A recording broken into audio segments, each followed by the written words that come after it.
Hey everybody, it's Farmer Cam here, and I can see the finish line. This is your fall 2021 garden variety harvest farm update. And November is the time when I can kind of start to let the air out of the balloon a bit, personally. I can sleep into the 6 o'clock hour and not feel guilty. I'm spending a lot more time at the computer than on my hands and knees in the mud. There's no mosquitoes anymore, which is delightful. Our first frost came right on time. It was November 2nd, so the summer favorites are officially finished. 98% of the planting for 2021 is finished and in the books. The exceptions being some kohlrabi and broccoli, which I will turn over after Thanksgiving in the caterpillar tunnels. So as I reflect on the garden season, I'm very happy with how it went. Our carrots and our lettuce have consistently gotten better over the last few years, and this year I feel like I really dialed in a few varieties that agree with our growing conditions at our gardens. Variety trials on okra were a lot of fun. We grew 5 different heirloom varieties of okra to kind of see if we could find some new favorites in the mix, and I took a whole bunch of notes about the heights of the plants and how quickly they flowered and how quickly they germinated and all that kind of stuff. And you know, some weeks we had over 40 pounds of okra that we were trying to sell in the farmers markets, which meant we pickled a lot and we sold a lot to a lot of our restaurant customers who like using that kind of stuff in the summer. The winter squash and melon experiment was mildly successful, I would say, especially considering the droughty conditions that we had in July and August around here. Acorns and butternuts stood up to the drought pretty well and still produced some decent fruit. I will never try growing cantaloupe again, and watermelon I'm still kind of on the fence about. In addition to all the planting and harvesting and selling this year, there's been real exciting behind the scenes work going on towards the long-term future of garden variety harvests.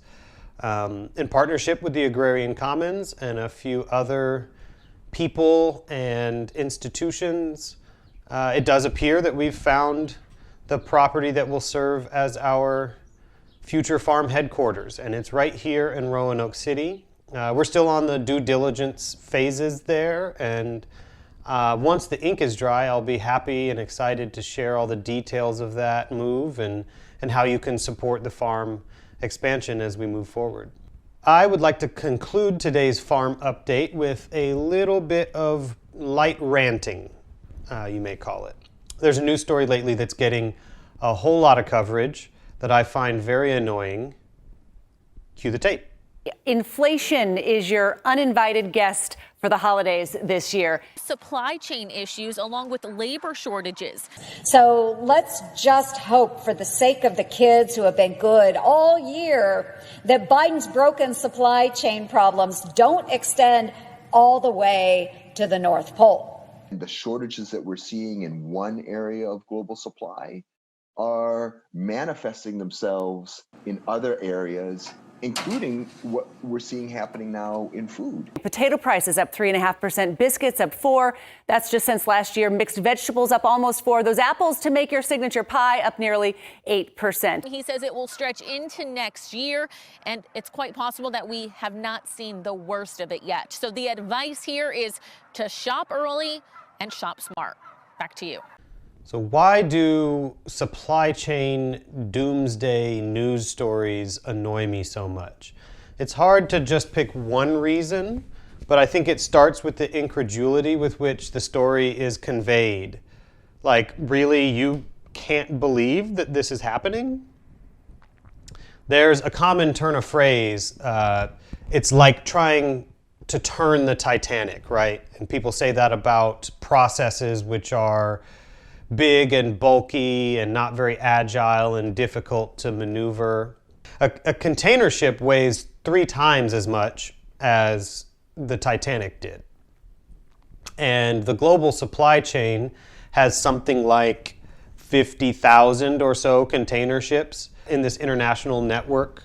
It cannot be a surprise to you that such a large system experiences hiccups. Of course, my advice as a market gardener is to shorten your own supply chain.